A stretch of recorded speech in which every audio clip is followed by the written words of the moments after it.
thank you for taking the time. Good to see you again. Good to see you, Brian. The last time that we talked, the very next day after you were here last, was the first COVID-19 case in Michigan. Governor Whitmer ordered her first stay-home order March 23rd, saying it was an effort to flatten the curve.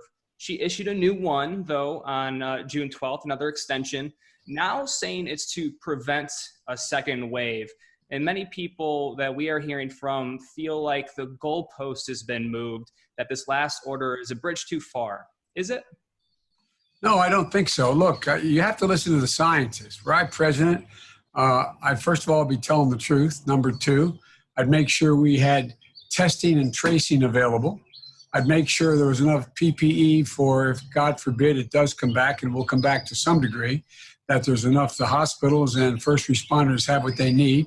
And I'd also make sure that we do a much better job in getting the resources to businesses, particularly small businesses, have been voted by the United States Congress. And I'd appoint an independent inspector general to make sure they follow it where every single dollar goes. The governor is facing a lot of criticism for her national appearances, people saying she's auditioning to be your running mate. So if that was the case, how is she doing? How would you grade her? Well, first of all, I don't think she's auditioning for anything, number one. Number two, I think they picked her because they recognize that she is a serious national figure. You're one of the largest states in the union. She's an incredibly competent governor. And the president has really made it an effort to do everything he possibly could to make it more difficult for her to take care of the public in your state. Including this god-awful dam that broke, the dams that broke, and God love those people who've lost people, and my heart goes out to them, and to make it hard for her to be able to get the kind of protective gear and the reagents and the testing that's needed. And so she's one of the major governors in the country. Have you requested that she undergo a formal vetting process yet? No, look, here's what I'm not going to do. There are a number of, I said I would pick a woman as vice president. And we picked a 4-person panel made up of 2 women, 1 African-American, and 2 men. And they're interviewing a myriad number of people who are being considered to go to the next step of having a deep background check done. But I'm not going to get into talking about having been in the other end of that myself as a vice presidential candidate.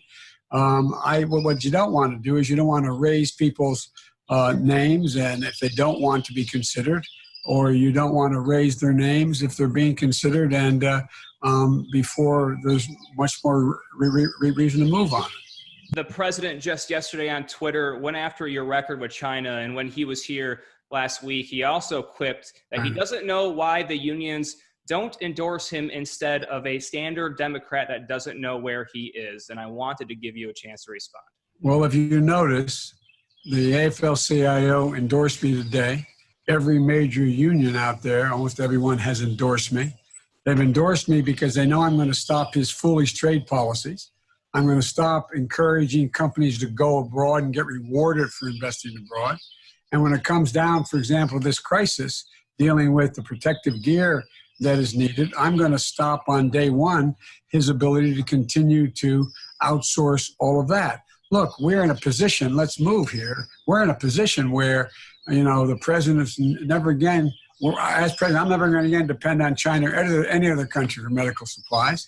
First, I'm going to use the power of the federal government, which is the largest purchaser of medical supplies in the United States of America, to make sure the critical medical supplies, equipment like ventilators, swabs, masks, all of it, are produced in the United States. Secondly, I'm going to eliminate Trump's tax incentives for offshoring, which encourage pharmaceutical companies to move production overseas. And third, I'm going to invest in U.S. manufacturing in every part of the country so that we can build up the production capacity we need right here at home.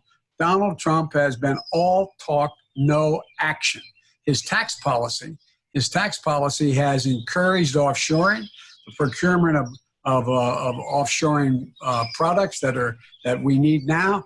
During the first 18 months of Donald Trump's administration, the annual rate of offshoring by federal contractors more than doubled. And as the coronavirus spread here in the United States, the administration actively promoted the sale of U.S. PPE to China. Can you believe that? So he has a horrible record on China. And if you remember, when he first got going, the idea was that he said all the things about China when I was in the middle of February saying this is a pandemic. You know, the fact is that he talked about Xi doing a wonderful job, how he trusts President Xi, the Chinese government.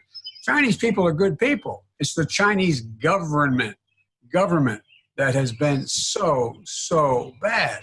And, you know, I can't wait to get in the debate stage to debate this issue with him. Hey, Brian, that's our time. Okay. Brian, I look forward to seeing you in person again. Thank you for right. taking the time. Yeah, take care. Thank you, Mr. Vice President. Thanks.